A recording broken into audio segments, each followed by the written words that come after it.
to form Mitsubishi Electric Automation, and this new company will be headquartered in Illinois. Well, it seems a doll created by Mattel to eat fake food is also chewing a little girl's hair. Since Christmas, 7 incidents have been reported where the Cabbage Patch Snack Time Kid has allegedly locked its jaws on a child's hair, sometimes chewing it to the scalp. Parents report having to destroy the doll or cut the child's hair to remove the doll. Mattel says its products undergo rigorous testing, and fewer than 10 incidents have been reported since the doll hit the market in September. Consumer protection investigators say they'll check it out.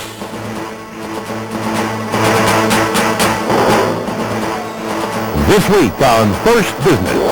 Join us tomorrow as we continue our retrospective look at the top business stories of 1996. On Wednesday, an interview with Roger Bootle, author of Great Britain's bestseller, The Death of Inflation, plus late-breaking business news from around the world. Thursday, we'll report on dramatic new changes in both Medicare and your taxes for 1997, along with a look at another Blue Chip Enterprise Award winner, an entrepreneur whose only business asset was himself. What were the 10 best movies of 1996? Find out which and why on Friday as we explore big bucks in Tinseltown. Join us then and all this week on First Business.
Many Americans know Molly Maid, the residential cleaning service. It's one of the country's most successful franchise operations.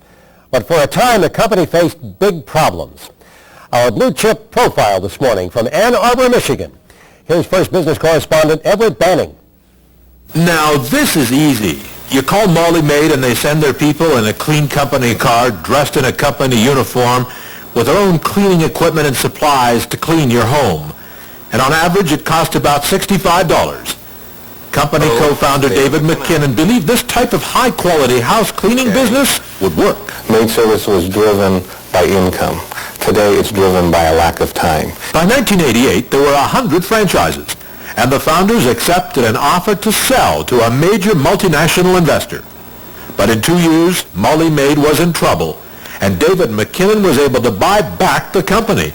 But now we had a lot of cleaning up to do. Well, we were over $1 million in debt. We had a situation where the company was out of capital. We had 10,000 square feet that we didn't need. McKinnon met with every creditor. How can I answer that in a positive way? I went to every one of them personally. We had 53 creditors. I remember the number. And I shared with them monthly my plan, the progress that the company was making, and every one of those creditors stayed with us, and we do business with almost all of them today.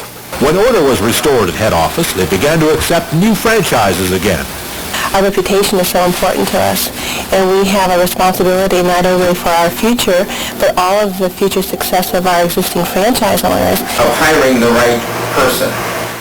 In this seminar room, prospective franchise buyers learn about the opportunities available. Here, new franchise owners are trained before they return to their hometowns to provide Molly Maid services. Molly Maid is in Europe, Canada, Japan, and the U.S. 500 franchises, growing at 2 to 3 new operations a week, far above target. The company has no debt and a solid future. The magic of Molly Maid involves no great new business secrets.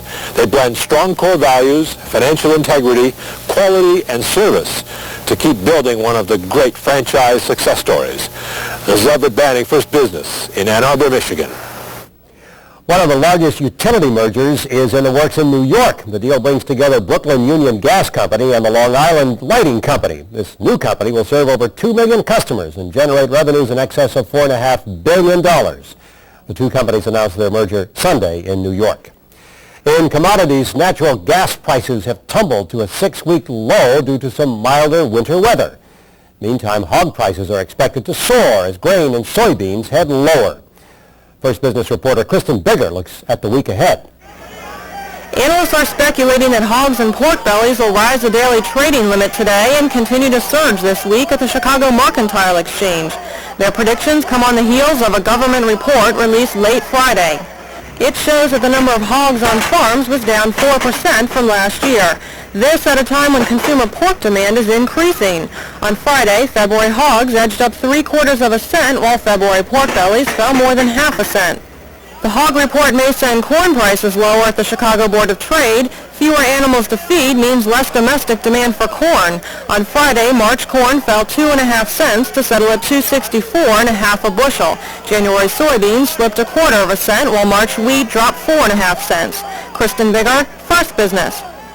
If you have a comment or if you'd like more information about any of the stories appearing on this morning's First Business program, we'd like to hear from you. Just give us a call, toll free at 1-800-521-3442, or send us a fax at 202-463-3186. Now here's the Sports Scoreboard.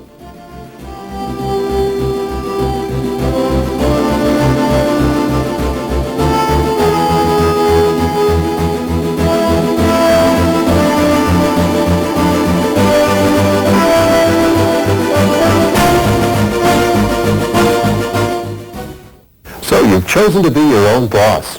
Running your own business means doing what you love and doing what you do best. Except one thing you don't love one bit, doing the books. Well, now you can say goodbye to your bookkeeping hassles forever because the makers of Quicken have invented QuickBooks, the #1 selling accounting software that makes it fast and easy to do the things you don't love doing. Like paying bills, writing invoices, figuring out what your customers owe, even tracking inventory and doing payroll. QuickBooks makes it all hassle-free. How's this for fast information? A click, and QuickBooks shows you this quarter's income and expenses. And look, a few keystrokes, and QuickBooks does your invoicing for you, and then does the bookkeeping automatically. So you can get back to doing what you do best, growing your business. It's even easy to try QuickBooks. Call now to get a trial version absolutely free through this special limited-time TV offer. That number is 1-800-246-7799.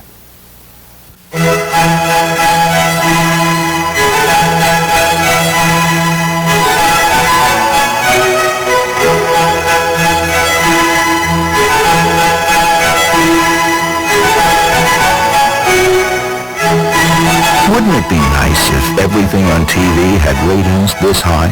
Families and businesses across America rely on Mass Mutual for life insurance and financial security.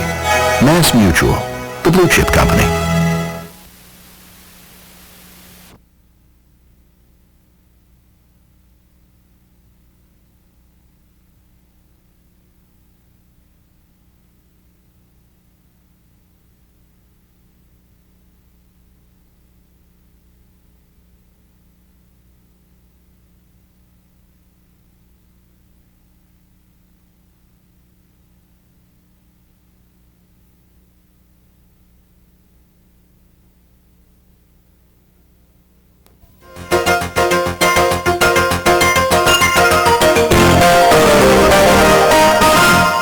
Here's a look at how the national weather picture is shaping up. High temperatures will be above normal for much of the nation, with highs in the 60s as far north as the plains. Look for snow and rain in the Northeast and Great Lakes. More unsettled weather in the Northwest, where rain could melt mountain snows. Looking ahead to tomorrow, rain in the Gulf Coast area and the Southeast, rain in the Western Rockies. Snow will move out of the Great Lakes in the Northeast. 1996 was a year in which disaster struck in the skies, on the ground, and in the mail. It was also an election year, an Olympic year, and a record-breaking year on Wall Street. First Business correspondent Trish McShane takes a look at the top stories of 1996. 1996, the deadliest year yet for air crashes. More than 1,100 people around the world lost their lives in the skies. TWA Flight 800 exploded minutes after takeoff from JFK Airport in New York on July 17th, killing all 230 passengers aboard. Still, what caused the deadly disaster remains a mystery. There are three theories in play: a bomb, a missile, or mechanical failure. But it was a bomb that sent hundreds scurrying away from Centennial Park in Atlanta during the Summer Olympics, killing one person and injuring over 100 others.